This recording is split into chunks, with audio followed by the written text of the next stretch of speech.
Hi everyone. Today we're going to do a short, I say short and quick video over how to solve quadratic equations by graphing. I didn't really want to spend much time in class to do this because we kind of already done the work to do these problems. So I'm just going to briefly go over it. At the end, I'm going to have you guys do some problems. I want you guys to do them on your own and come in class with those prepared. It's not going to be too many problems. It's going to be a few. Again, there's not going to be much to it. We're going to walk through them. And I'm going to tell you, we're going to fill up the top. I'm going to do a couple of problems.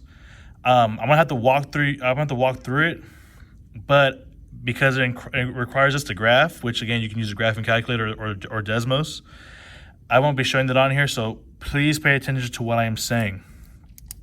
So again, how to solve a quadratic equation by graphing. So we've already talked about a quadratic equation. We've already talked about the characteristics.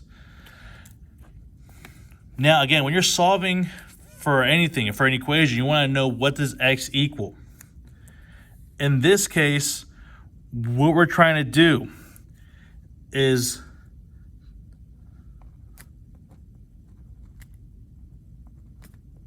solve an equation. I know it's obvious.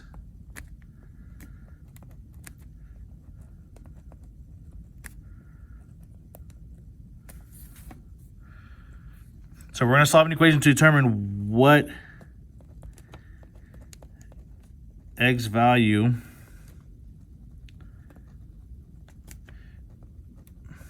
makes the equation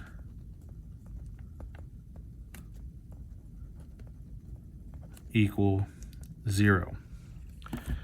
And again, so really all I'm saying is I want to know what does x have to be. So to solve these problems, I have to figure out what x is going to be, that this x value has to specifically make the equation equal 0. So in the end, my final answer should be 0, whatever I plug in for x. And we've actually already talked about this. When it says, so solutions to a quadratic equation, it says the solution to a quadratic equation are the points at which the function intersects the x-axis. And again, as you see, we're talking about solutions. This next part, you're going to be like, oh, I definitely seen this next part already. It says the solutions are also referred to as zeros, roots, and the one that you are going to for sure remember, x-intercepts.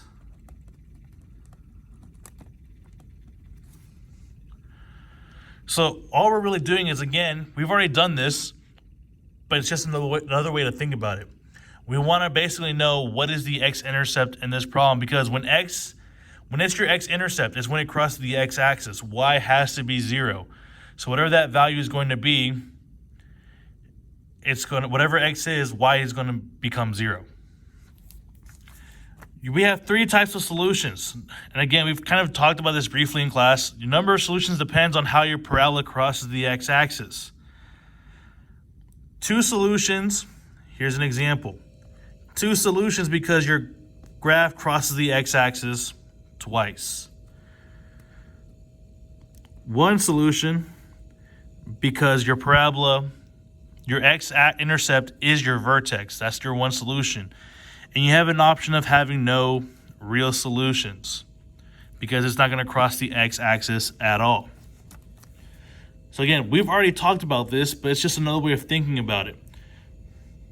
And again, we're not going to really spend time in class doing these. We'll talk about it at the beginning of class when you walk in, hopefully everyone has watched this video by then. So here are the problems we're going to be doing. What I want you guys to do is, if you haven't, graph them, determine what the zeros are, or the roots, or your x-intercepts. This is what's good. These x values are going to make the equation equal 0. And it even says our main goal is for you to identify the x-intercepts or solutions to the equation based on the graph of the equation. Now, again, I'm not really going to spend time graphing them because it's kind of hard to do since I'm recording off my phone right now. But again, if you're graphing it, if I were to graph this right here, x squared plus 2x minus 3. Also, you might be confused because it says f of x. It's the same thing as y. Y equals. So don't let that confuse you. It's the same thing as y equals. Now, if I have x squared plus 2x minus 3, if I were to graph this, I'll do a quick sketch. It's not going to be the perfect thing. If I were to graph this, again, I want to know what x values are going to make the equation equal 0. If I graph this, this is what your graph is going to look like. Something like this is not perfect. And again, we're looking for what points does it cross the x-axis? We have 2. Normally we would say our first one is 1, 0, and the other one is -3, 0. Don't let this confuse you, but because of right now, because we're strictly talking about what does x have to equal, we can say x equals 1 and x equals -3. Those are our solutions. So again, we're looking for what does x have to equal to make the equation equal 0. So if I plug in 1 squared is 1. 2 times 1 is 2. So it's 1 plus 2, which is 3. 3 minus 3 is 0.